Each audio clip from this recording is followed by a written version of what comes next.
Bismillahirrahmanirrahim. Assalamualaikum warahmatullahi wabarakatuh. Alhamdulillahirabbil alamin wassalatu wassalamu ala Rasulillah. Puja dan puji syukur kita panjatkan kehadirat Allah Subhanahu wa taala atas rahmat dan perlindungannya kita masih bisa berjumpa pada saat ini. Salawat dan salam semoga tercurah bagi junjungan kita Nabi Muhammad sallallahu alaihi wasallam. Berjumpa kembali pada konten di channel Geraha Mualaf yang sama-sama kita nantikan. Malam hari ini saya ada kedatangan tamu istimewa ya, yaitu Bapak Maksi Deng. Assalamualaikum warahmatullahi wabarakatuh, Pak. Saya manggilnya Maksi atau Deng nih, Pak? Ya. Waalaikumsalam warahmatullahi wabarakatuh. Jadi memang kalau nama saya Maksi Lodewijk Deeng. Tapi sejak saya masuk Islam, saya diberikan nama Abu Bakar. Abu Jadi Bakar, lebih dominan dipanggilnya itu Abu Bakar Deeng. Ya. Jadi boleh saya panggil Pak Abu ya, Pak ya? Boleh. Alhamdulillah. Ya. Silakan. Abu Bakar, Masya Allah. Kalau baca Abu Bakar selalu teringat dengan sebuah pribadi yang luar biasa daripada sahabat Rasulullah ya, Pak ya. Ya, sebelum kita mulai ngobrol-ngobrol ya dengan Pak Abu, seperti biasa saya ingin mengundang para pemirsa yang mungkin ingin menyalurkan zakat sedekah infaknya, atau juga mungkin yang ingin mengikuti program wakaf ya untuk tanah yang berlokasi di Wonosalam, Jombang, Jawa Timur seluas 6 hektar dengan harga Rp250.000 per meter persegi, bisa mengirimkan ke Bank Syariah Indonesia atau BSI dengan kode bank 451 nomor rekening 111889988 atas nama Yayasan Pembina Mu'alaf At-Tauhid, dan bukti transfer dapat dikirimkan ke nomor handphone 0812 3280 2080 atau 0811 188 9181. Semoga partisipasi para pemirsa diterima di sisi Allah Subhanahu wa taala sebagai amal jariah. Amin ya rabbal alamin. Baik, nah sekarang kita akan tanya-tanya nih ya sama Pak Abu ya. Pengalamannya dan yang terutama nih pengakuannya gitu ya. Bagaimana beliau dari seorang pendeta bisa mengganti imannya menjadi seorang muslim ya. Alhamdulillah.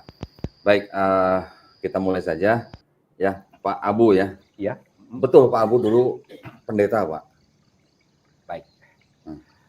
Assalamualaikum warahmatullahi wabarakatuh. Waalaikumsalam warahmatullahi wabarakatuh. Jadi saya mendapat pertanyaan, apa betul saya ini dulu seorang pendeta? Iya. Jadi saya katakan bahwa sebelum saya dulu menjadi pendeta, pasti ada prosesnya. Dan prosesnya itu adalah harus mengikuti pendidikan untuk bisa menjadi seorang pendeta. Iya. Dan kebetulan waktu itu saya menempuh pendidikan untuk menjadi pendeta itu harus mengambil sarjana teologi atau gelarnya pada waktu zaman saya itu adalah STH. Dan itu pun untuk mendapatkan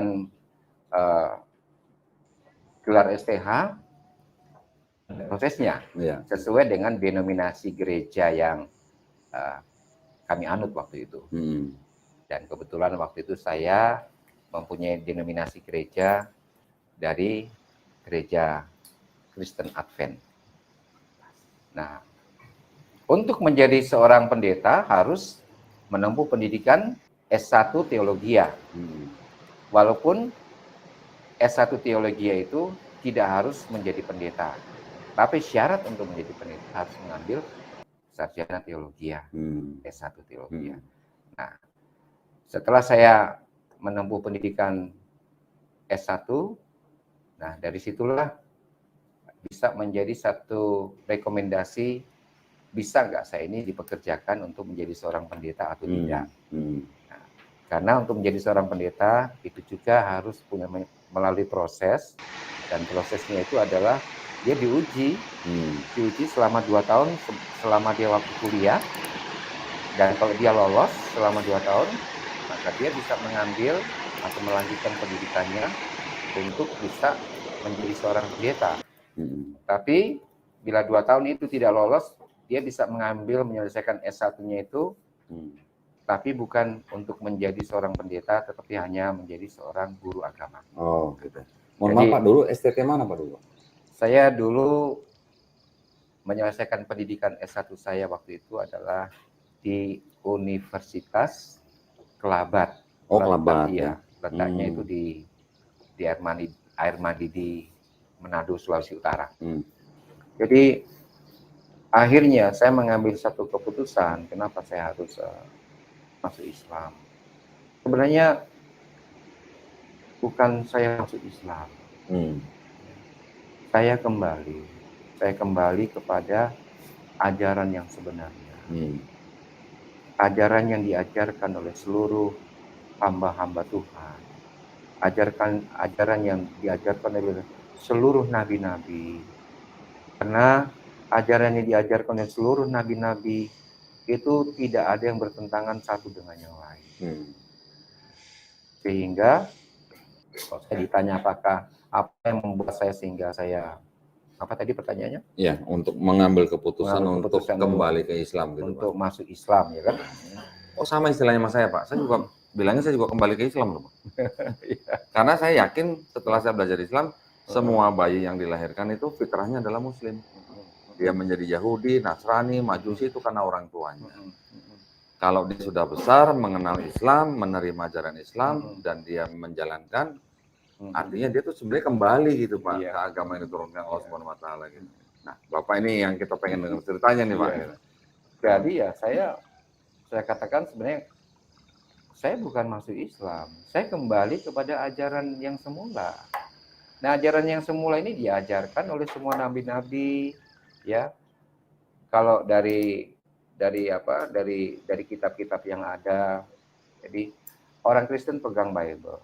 Bible itu ada kitab Tauratnya, ya kan? Ada kitab Injilnya, ada Taurat Saburnya. Dan semua kitab-kitab yang ada sebelum kitab suci itu diturunkan kepada hambanya, yaitu Rasulnya, kepada Nabi Muhammad, bahwa kitab-kitab yang ada ini mengajarkan satu aturan yang sama. Dan itu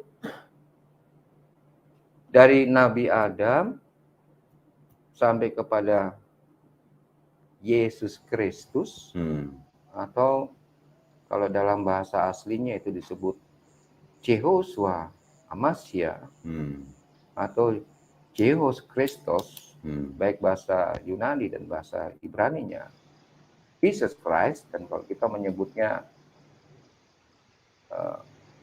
Nabi Isa alaihissalam. Ini dari Adam sampai kepada Jesus Christ, sampai kepada Yesus Kristus, ajarannya semua sama. Tidak ada yang. Jadi semua sudah paham apa yang diajarkan oleh kitab-kitab yang sudah diturunkan itu semua. Siapa sesembahannya, bagaimana cara beribadahnya, apa yang harus dimakan, ya kan? Bagaimana cara pergaulan, ya kan? Bagaimana hukum-hukum yang harus diterapkan, semua itu sudah ada, dan semua sudah paham. Dan setelah Nabi Isa atau setelah Yesus Kristus selesai menjalankan misinya, maka dengan kurun waktu yang berjalan, maka kembali lagi, yaitu Allah mengutus hambanya atau rasulnya, yaitu Nabi Muhammad Shallallahu Alaihi Wasallam, itu untuk mendapatkan wahyu. Dan kenapa Allah mengutus hambanya, rasulnya yang terakhir, itu adalah kembali untuk meluruskan kitab-kitab yang sudah ada itu.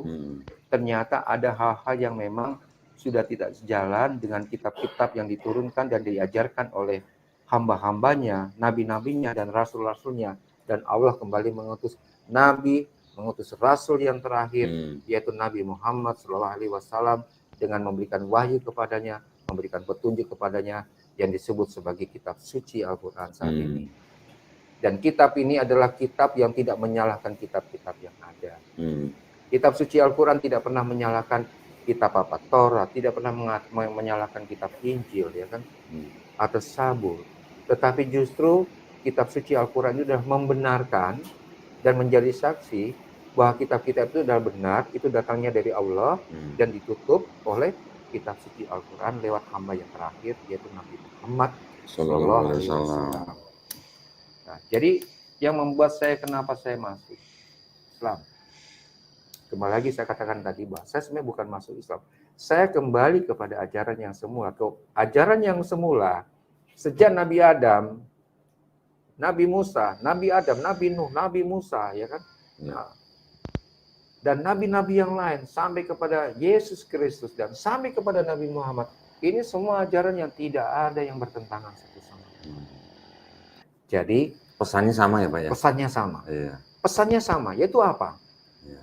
Pesannya kalau ingin mendapatkan keselamatan, baik di dunia dan akhirat, sembahlah hanya satu sembahan. Yaitu siapa yang harus disembah? Kalau di dalam Alkitab disebut, sembahlah hanya kepada Allah. Yeah. Satu-satunya Allah yang benar. Makanya di dalam Torah Musa itu ada yang disebut 10 hukum Allah. Yeah. Atau 10 perintah Allah. Dan hukum yang pertama mengatakan bahwa hanya satu sembahan yang disembah, ya kan? Tidak ada sembahan yang lain. Yeah. Dan itulah sebabnya waktu di zamannya Yesus Kristus sendiri mengajarkan bahwa kalau ingin mendapatkan surga, ingin selamat baik di dunia dan di akhirat, hanya menyembah satu sesembahan yang benar, yaitu siapa? Allah. Dan ini Pak, Pak Ustadz, ini pengakuan, Pak, ini pengakuan daripada Yesus sendiri loh, ya. Ingin selamat, hanya satu yang disembah, yaitu siapa? Allah. Dan aku ini pengakuan daripada mulutnya Yesus sendiri. Dan aku ini hanyalah sebagai utusannya. Nah, kalau Yesus mengajarkan untuk mendapatkan keselamatan, hanya Allah yang disembah. Dan dirinya itu menyebut dirinya hanyalah sebagai utusan Allah. Bahasa dan kata-kata mana lagi yang lebih tinggi? Apakah bahasanya pendeta atau bahasanya Yesus sendiri? Atau ucapannya Yesus sendiri? Kalau Yesus mengucapkan, aku ini yang sebagai utusannya. Terus pendeta mengatakan, ajaran gereja mengatakan bahwa dia sama dengan Tuhan. Mana yang harus kita dengar? Ucapan Yesus sendiri atau ucapan atau peraturan yang dibuat oleh satu kelompok manusia yang menyebut dirinya itu adalah utusan-utusan atau hamba-hamba Tuhan. Tentu kita harus lebih percaya kepada siapa yang mengucapkannya sendiri, ya kan? Nah, dalam hal ini Yesus mengatakan bahwa dia hanyalah sebagai utusan. Dia yang the messenger of God. Itulah sebabnya saya berani mengambil satu kesimpulan, keputusan bahwa tidak ada jalan lain selain kita harus mengakui ucapan Yesus sendiri. Dan ucapan Yesus sendiri adalah hanya satu yang patut disembah. Tidak ada ilah yang lain. Ya. Dan dia mengajarkan dia hanyalah sebagai utusan Tuhan. Jadi kalau menurut Bapak waktu itu, jadi Bapak ini seperti mempelajari ulang Bible gitu ya? Ya. Bahwa di dalam Bible tuh ada ayat-ayat yang sebenarnya tidak butuh tafsir dan sudah jelas, betul. Tetapi dimaknai lain oleh gereja gitu ya Pak? Iya. Ya. Seperti tadi Bapak bilang bahwa Yesus sendiri mengatakan bahwa dia adalah utusan gitu ya. Bapak yang mengutus dia gitu kan. Berarti ada perbedaan gitu ya antara pengutus dan yang diutus gitu ya. Jadi Jadi kalau Yesus mengatakan dia sebagai utusan, hamba. Terus kenapa sampai gereja mayoritas mengajarkan bahwa dia itu sama dengan Tuhan?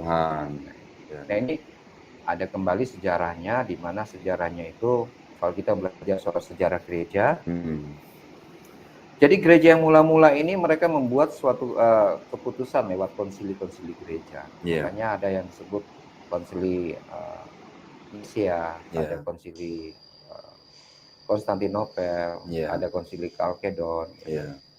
Awal mulanya, kenapa sampai ada dogma yang mengajarkan Yesus sama dengan Tuhan, yaitu dengan adanya konsili Nisia tahun 325, di mana ada pertemuan-pertemuan seluruh gereja-gereja, pimpinan-pimpinan. Yang akhirnya mereka membuat satu keputusan, walaupun waktu itu ada juga yang menentang keputusannya, tapi tetap mayoritas yang menerima karena ditunjang dengan kekuatan politik juga waktu itu. Sehingga akhirnya keputusan itu lahirlah keputusan disebut keputusan Duinitas. Ya, artinya bahwa percaya ada satu Allah dan percaya bahwa Yesus juga sama dengan anak Allah. Nah, setelah waktu berjalan terus, beberapa waktu kemudian tahun 381 lahirlah konsili Konstantinopel. Iya. Sehingga dogma atau doktrin yang disebut doktrin Tritunggal atau doktrin Trinitas itu diputuskan oleh organisasi gereja dan dijalankan, sehingga mayoritas denominasi gereja di mana-mana mereka itu percaya bahwa ada 3 hal yang harus dijalankan, yaitu mereka percaya bahwa salah satu doktrin yang harus diyakini adalah percaya kepada Allah Bapa, Putra dan Roh Kudus yang disebut dogma atau doktrin Trinitas, yaitu sudah berjalan hingga ribuan tahun, ya kan? Hingga saat ini sudah ribuan tahun, dan itulah yang menjadi dogma yang sebenarnya ini, maaf sebelumnya, ini bertentangan dengan ajaran yang ada di dalam Alkitab itu sendiri. Iya.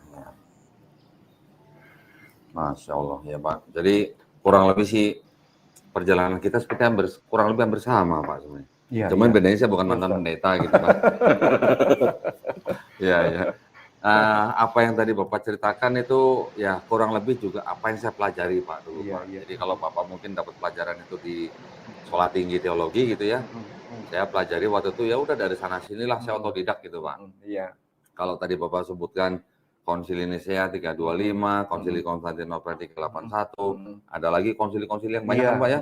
Ada Konsili Efesus 431, ada Konsili Kalsedon 451, belum lagi Konstantinopel 1, Konstantinopel 2, Konstantinopel 3, Nisea 2 gitu. Jadi memang konsili-konsili itu memang hanya untuk meneguhkan pernyataan iman mereka, tetapi tidak bisa dipungkiri bahwa itu semuanya terbalut dengan politik.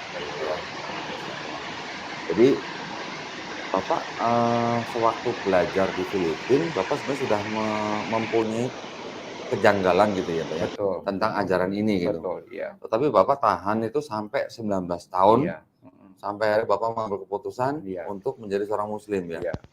Masya Allah, jadi cukup lama ya Pak ya? Cukup lama. Saya pikir Dan itu pun karena ya kalau untuk saya sendiri, Allah memberikan kesempatan atau dikatakan bahwa Allah itu memberikan hidayah ya kan, dengan bermacam-macam cara. Ya, kalau saya sendiri membuat satu kesimpulan bahwa Allah itu memberikan hidayah kepada saya, ya tidak ada cara lain lagi setelah saya mendapatkan pengetahuan, tetapi kok saya sepertinya masih melarikan diri ya. Jadi masih sudah tahu tapi masih melarikan diri. Ya memang secara manusiawi saya berpikir kok saya nanti misalnya saya menerima Islam sebagai iman saya, keyakinan saya nanti akan kemana mencari pekerjaan. Nah, itu memang secara naluri ya, secara naluri sebagai manusia, bagaimana untuk bertahan hidup, apa yang harus dibuat. Tapi rupanya itu sebenarnya salah ya. Karena secara tidak langsung berarti kita nggak percaya kepada si Maha Pencipta, kepada Allah yang tentu akan memberikan, menyiapkan pekerjaan ataupun apa saja yang kita butuhkan. Mohon maaf Pak, berarti Bapak pernah mengalami saat di mana Bapak masih jadi pendeta, kemudian Bapak sudah tidak meyakini ajaran yang Bapak ajarkan ke jemaat Bapak sendiri, tetapi Bapak ada rasa takut untuk mengambil keputusan gitu ya. Salah satunya mungkin adalah dari ekonomi ya Pak ya. Ekonomi jabatan ini jujur nih Pak. Pak Abu ini jujur. Jadi apa yang mungkin saya pernah bicarakan atau yang pernah mungkin saya share ke para pemirsa, rupanya hari ini sudah ada yang mengkonfirmasi ucapan saya nih berarti ini ya. Alhamdulillah. Alhamdulillah ada konfirmasi ucapan saya. Ya, jadi memang sangat-sangat manusiawi ya Pak ya. Iya, betul. Sangat manusiawi. Bahkan salah satu di anggota di keluarga besar saya juga ada yang begitu. Artinya karena mereka sudah terikat dengan gereja, walaupun mereka mengetahui apa yang mereka yakini itu tidak sesuai dengan Bible-nya sendiri, tetapi mereka tidak berani ngambil keputusan karena mereka sudah, yaitu yang apa namanya seperti tadi Bapak cerita ya, nanti saya cari makan di mana, nanti saya makan pakai apa, kalau makan ya pakai piring ya Pak ya, pakai sendok ya. Jadi intinya sebenarnya kita manusia ini sebenarnya kalau kita sudah menemukan atau menerima hidayah daripada Allah Subhanahu wa taala, hidup itu sudah dijamin. Rezeki itu juga sudah dijamin. Rezeki setiap manusia, mau muslim, mau kafir itu semua juga sudah dijamin. Ya Pak ya. Tidak mungkin ada rezeki yang tertukar gitu kan Pak. Nah, Tetapi kalau iman yang tertukar ini yang urusannya berat nih. Dan kita juga berdua, saya yakin Pak Abu juga harus setuju dengan saya, bahwa kita berdua harus merasa menjadi orang yang paling beruntung di seluruh dunia, Pak. Amin. Ya Pak ya? Amin. Setuju ya? Setuju sekali. Karena kita, orang-orang yang pernah berada di sana, sekarang kita bisa menikmati nikmatnya iman Islam itu sebenarnya bukan sesuatu yang kita usahakan sendiri gitu Pak. Iya. Tetapi ini semuanya adalah rahmat dan anugerah daripada Allah Subhanahu wa taala. Pilihan daripada Allah Subhanahu wa taala. Setuju Pak ya? Betul, Masya setuju. Allah, alhamdulillah. Nah, setelah Bapak syahadat 2014, kemudian bagaimana Pak? Apakah Bapak langsung ditendang gitu sama gereja atau gimana? Ini mohon maaf Pak, bahasa saya mungkin agak bagaimana gitu ya. Gimana Pak? Boleh Pak, cerita Pak. Artinya bahwa setelah saya bersahadat, tapi itu saya ceritakan sedikit kenapa saya bersahadat itu dari Jakarta. Oh Bapak syahadat di mana waktu itu Pak? Jadi waktu saya memutuskan untuk masuk Islam, dan kebetulan saya punya sahabat waktu SMA dulu, satu tempat duduk sama saya waktu SMA di Tondano, dan beliau waktu itu juga bisa dikatakan sukses dalam karirnya, karena menjadi salah satu pejabat di imigrasi di Jakarta, dan dia pernah jadi kepala imigrasi di Bandara Soekarno-Hatta, dan di Tanjung Priuk, dan juga sekarang beliau bertugas di Kepulauan Kepri Riau. Dan saya mendapatkan satu mimpi sebelum saya ketemu sama beliau. Dan mimpi itu saya berada terlempar jauh di satu tempat yang begitu dalam, gelap, dan sangat menakutkan. Dan di mimpi itu saya seperti tidak ada jalan keluar untuk keluar di satu tempat itu yang sangat menakutkan. Tapi saya tetap berusaha mencari jalan ya, walaupun suasananya yang saya perhatikan di mimpi itu begitu menyeramkan. Dan saya lihat ada satu titik. Nah ini kebetulan ada titik bintang ini. Ada bintang. Kecil, saya lihat, oh ini kayak ada cahaya. Jadi saya yakin bahwa cahaya itu jalan keluar. Karena di tempat yang gelap ada cahaya, berarti cahaya itu jalan keluar. Jadi saya kejar cahaya itu, redup. Tapi lama semakin besar. Ini persis ini. Ini ada bintang-bintangnya ini, ya kan? Semakin lama semakin besar. Dan saya kejar sampai saya masuk di lubang itu, cahaya itu. Saya lihat begitu indahnya pemandangan. Sangat berbeda dengan tempat di mana saya jatuh tadi itu, kan lubang yang gelap itu. Dan di situ saya mendengar nama saya disebut, Maksi, La ilaha illallah. Itu disebutkan nama saya. Maksi, La ilaha illallah. Itu 3 kali. Baru saya terbangun. Waktu saya terbangun, bahasa.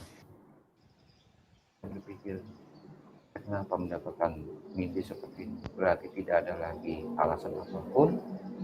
Saya harus segera hijrah. Itulah sebabnya saya segera temui sahabat saya yang ada di Jakarta waktu itu, yaitu Asrul namanya, Bapak Asrul. Saya temu di beliau dan saya katakan, Asrul, saya mau masuk Islam. Beliau kaget. Karena waktu saya berangkat ke Manila, waktu saya selesai pendidikan S1 saya berangkat ke Manila. Beliau juga waktu itu sementara menjadi petugas imigrasi yang tugasnya di Manado. Jadi beliau yang membuatkan paspor saya untuk berangkat ke luar negeri waktu itu. Jadi dia kaget, loh, ada apa ini kok sampai masuk Islam? Saya ceritakan semua kesimpulannya, saya ceritakan kepada beliau, dan akhirnya beliau memberikan solusi kepada saya. Kalau begitu Max, kamu berangkat aja ke Balikpapan, dan di sana ada satu masjid yang namanya Masjid Istiqomah. Dan nanti kamu coba belajar di sana. Dan alhamdulillah kesimpulannya, saya berangkat ke Balikpapan, saya belajar di sana. Sampai sekarang guru-guru saya di sana itu luar biasa, ya kan. Tetap kita silaturahmi, kita tetap punya grup yang sama, ya kan. Grup Istiqomah Balikpapan, ya kan, Masjid Istiqomah di Balikpapan. Sampai sekarang relasi kami tetap berjalan, dan saya juga memberikan motivasi kepada para mualaf-mualaf yang ada di Balikpapan sampai sekarang. Saya menjadi salah satu narasumber mereka. Jadi saya kadang-kadang dipanggil ke Balikpapan memberikan motivasi kepada mualaf-mualaf yang ada di Balikpapan. Masya. Dan alhamdulillah luar biasa di Balikpapan ini perkembangan orang-orang yang masuk Islam juga sangat pesat, sehingga saya sudah berapa kali dipanggil ke Balikpapan itu untuk memberikan motivasi kepada mereka.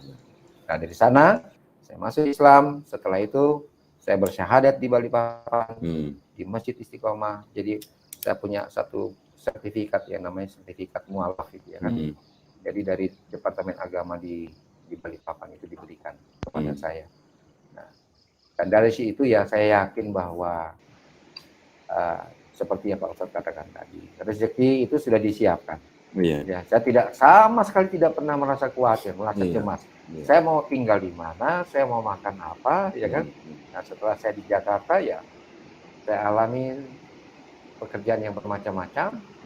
Saya pernah menjadi pedagang kue, saya pernah menjadi pedagang apa itu namanya kacang hijau.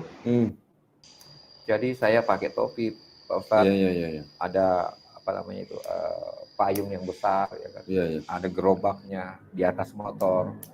Saya siapkan handuk, ada topi, dan itu nikmatnya itu luar biasa. Pengalaman itu kok saya ingat ya kan, seorang pendeta hebat tapi bisa menjadi tukang jual bubur kacang hijau. Ya, gitu kan.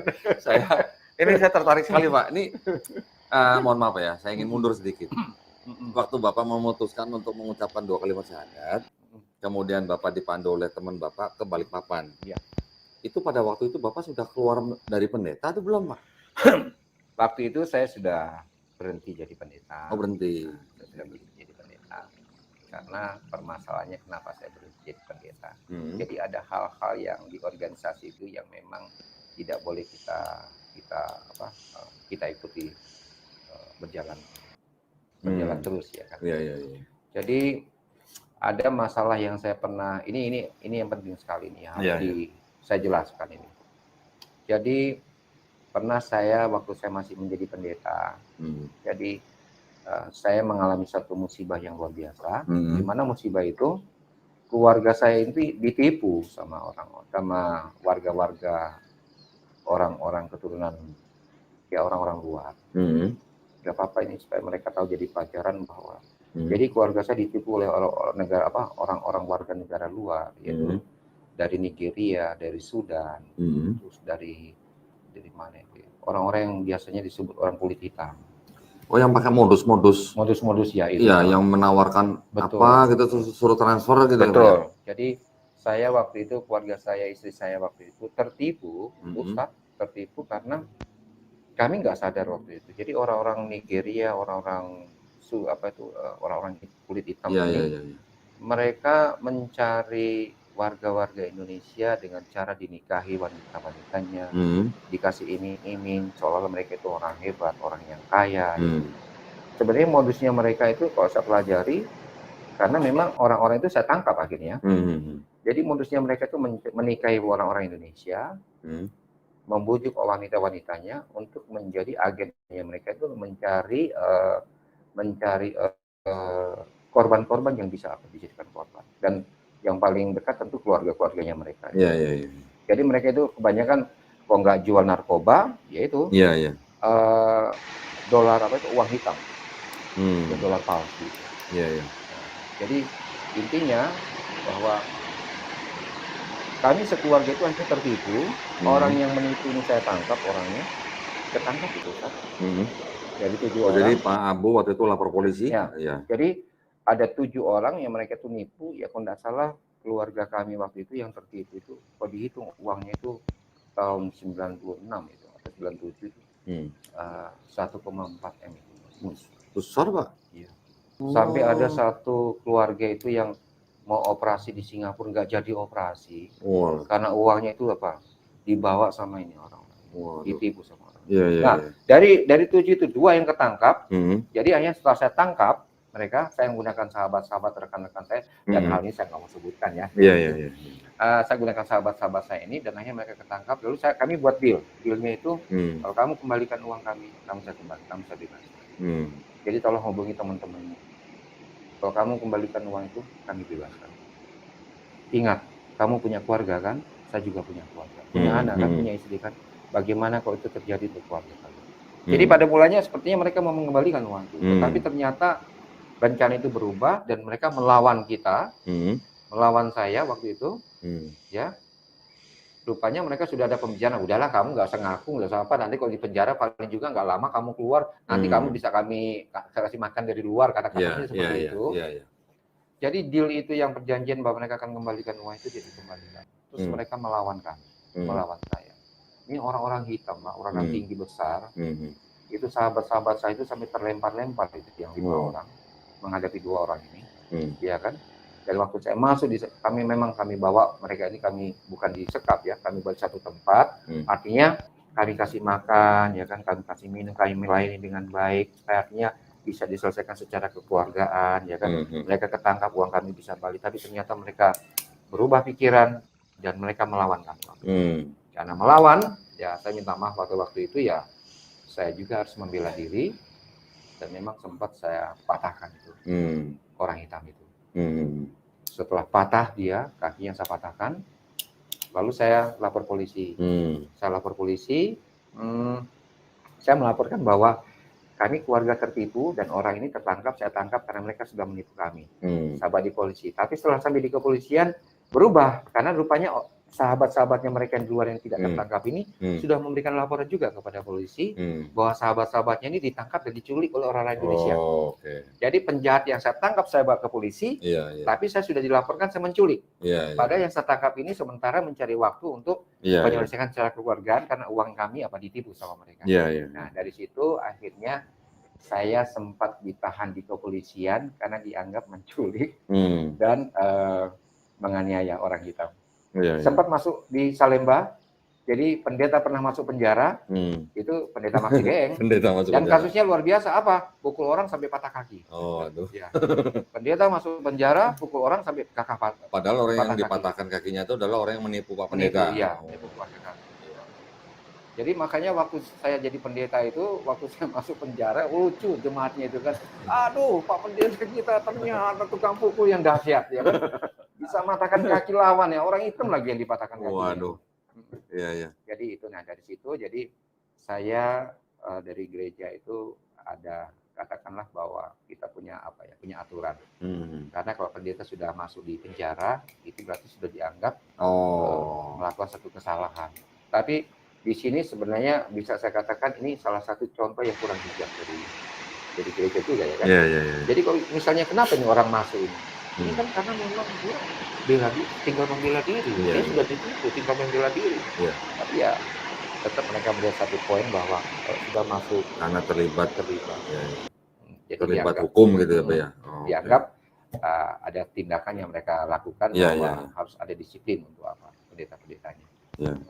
Tapi kan maksud saya gini Pak, bukan gara-gara Bapak mendapatkan masalah dengan gereja karena perkara hukum Bapak yang menjadikan musabab dari Bapak kembali ke Islam kan, bukan itu kan? Bukan ya, itu di luar cerita ya. Di luar cerita. Jadi artinya waktu Bapak mengucapkan 2 kalimat syahadat itu Bapak sudah tidak menjadi pendeta lagi ya? Itu aja Pak yang mau saya tanya. Nah terus maaf, bukan tidak menjadi pendeta lagi ya. Jadi bisa dikatakan tidak menjadi pendeta di satu organisasi lagi. Di organisasi lain masih? Karena denominasi gereja-gereja lain kayak seperti persekutuan, ministry itu tetap masih? Tetap berjalan. Tetap berjalan. Iya. Terus pada waktu Bapak mengucapkan 2 kalimat syahadat di mana tadi Pak? Balikpapan ya? Balikpapan, ya. Itu ministry yang Bapak bina itu gimana? Ya. Kan Bapak masih melayani nih sebelumnya nih. Jadi ya setelah saya mengucapkan kalimat syahadat, ya, otomatis ya saya waktu itu tidak lagi mau turun di ministry itu ya. Merasa ditinggalkan dong ya? Pada merasa kehilangan dong Pak ya? Iya. Ada berapa ministry itu Pak? Ya, cukup banyak karena di Jakarta ini banyak ministry yang ada. Iya. Setiap gedung-gedung yang tinggi di Jakarta ini ada ministry-nya, ada gereja gitu ya. Di BRI, di Sentral, ya kan, Sentral City BRI, Raja Wali, di kawasan tiga Mas ini kan, jadi Kuningan, Sudirman ini dan Gatot Subroto itu banyak gedung-gedung yang tinggi itu ada ministry-ministrinya. Kalau yang saya tahu dulu, kalau nggak salah tuh di Gedung Tinggi itu ada kayak semacam apa ya disebutnya, rumah doa atau bukit doa atau apa Iya, gitu, istilahnya jadi, seperti itu ya, betul iya. ya? Jadi ya sesuai dengan nama-nama yang mereka sebutkan, misalnya ada misalnya di BRI, dari pegawai-pegawai BRI-nya, Nasrani. Mereka buat satu persekutuan, kumpulan, ya kan. Persekutuan itu akhirnya mereka berikan nama dan mereka kembangkan menjadi satu kegiatan yang lebih besar lagi. Dan namanya dirubah menjadi satu kegiatan ministry gitu kan. Ya. Oke, jadi apa yang Pak Abu rasakan pada waktu setelah selesai mengucapkan 2 kalimat syahadat, Pak? Ya. Jadi setelah saya selesai mengucapkan 2 kalimat syahadat, ya memang ada satu perasaan yang waktu itu saya seperti tidak ada lagi rasa kekhawatiran, kecemasan. Dan memang sebelum saya mengucapkannya itu ada yang menghantui saya kalau mati hari ini saya mau kemana ini, mau jadi apa ya kan gitu. Jadi setelah saya mengucapkan 2 kalimat syahadat itu, saya merasa kayak lega, lepas dari semua beban. Kok sama sama saya, Pak? Oh gitu. Saya juga gitu. Kok sama ya?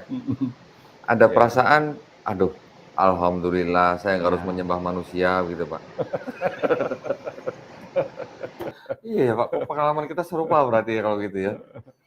Apalagi Pak, selain lega gitu, Ya, ada lagi mungkin? dan yang dahsyatnya ini Pak Ustaz. Dalam bertahan untuk hidup itu nggak mudah. Jadi saya berusaha untuk bagaimana cara bertahan hidup. Dan hebatnya lagi ada beberapa orang Islam sendiri, saya minta maaf, menjanjikan pekerjaan dan menjanjikan suatu hal-hal yang kedengarannya indah di telinga, ya kan? Tapi ternyata, ya saya minta maaf ya kan, ini ternyata mereka bisa menjadi satu cobaan juga menurut saya waktu itu. Iya. Karena kenyataannya yang menjanjikan pekerjaan tapi enggak, ya kan? Tapi ya saya tetap berpikir bahwa itu bagian yang diizinkan. Saya tidak menyalahkan oknum, ya. Itu bagian diizinkan. Dan pengalaman-pengalaman yang mungkin di mata manusia yang lain itu pengalaman yang pahit, tapi bagi saya itu indah. Karena apa? Saya bisa menjadi tukang jual bubur kacang hijau. Saya bisa menjadi tukang jual kue keliling. Saya bisa menjadi kuli bangunan, gitu. Dan ternyata itu semua kuli bangunan? Iya, saya pernah menjadi kuli bangunan, Pak. Karena waktu itu mau bertahan hidup kemana lagi nih, ya kan? Lagi ya kan? Di Jakarta tuh, Pak? Di Jakarta, ya. Waduh, iya. Dan waktu saya jadi kuli bangunan ya, saya minta maaf, saya kalau bahasa Jakarta saya bukan bisa mengerjakan, tapi bisa ngerecokin aja ya kan? Ngerecokin? Iya, jadi suruh bawa ini, saya bawa ini, tapi ya itulah karena memang suruh bawa semen yang dibawa pasir gitu, Pak? Bukan bidangnya. Tapi bukan bidangnya, iya. Itu pengalaman yang indah, bagaimana saya diizinkan mengalami hal seperti itu. Dan saya sama sekali tidak mengeluh, karena apa? Setiap perjalanan saya jalani sekarang ini, setiap hari itu indah. Kenapa indah?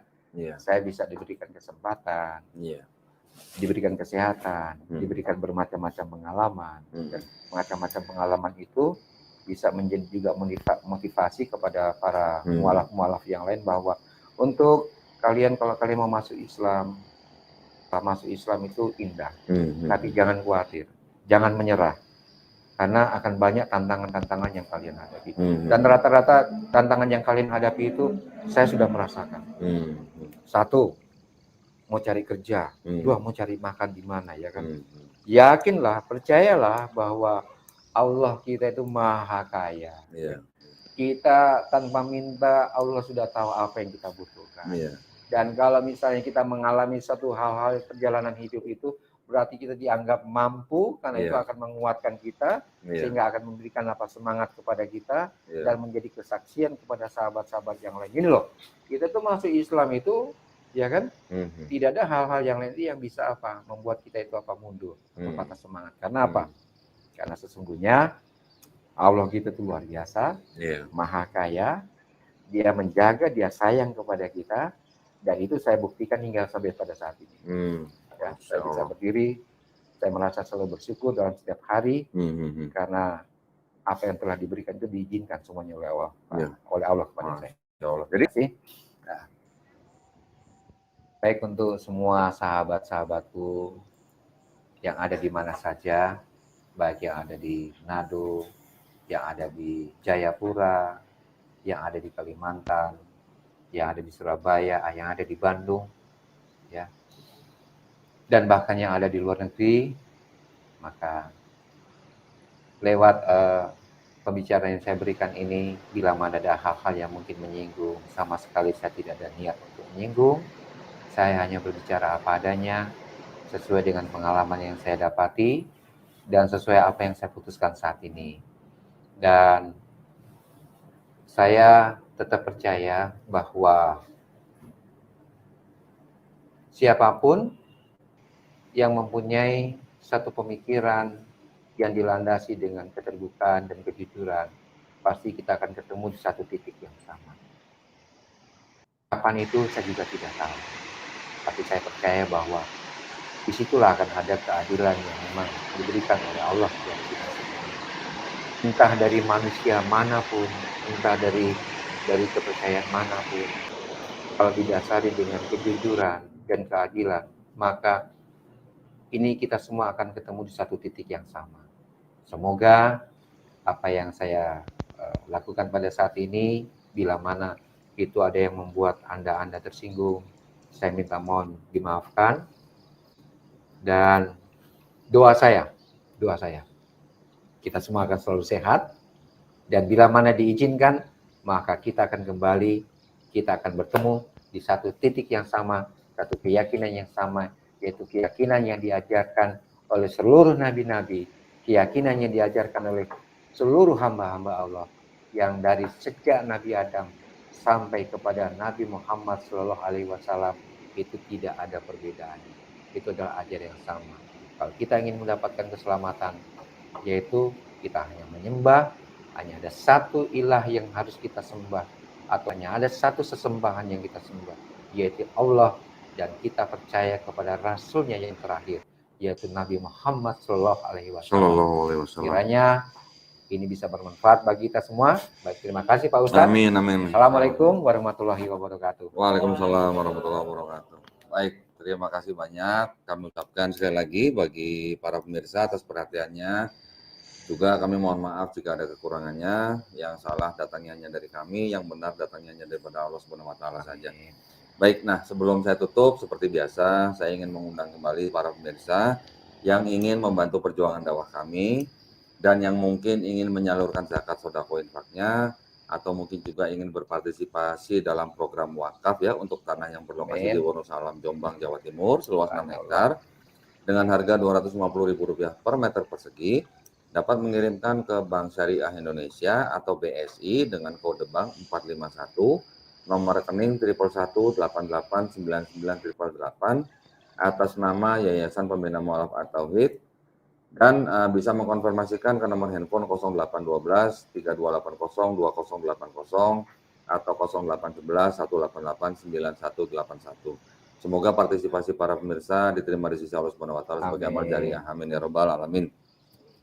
Baiklah, kalau begitu kami pamit undur diri. Semoga bermanfaat dan nantikan kajian kami yang lain.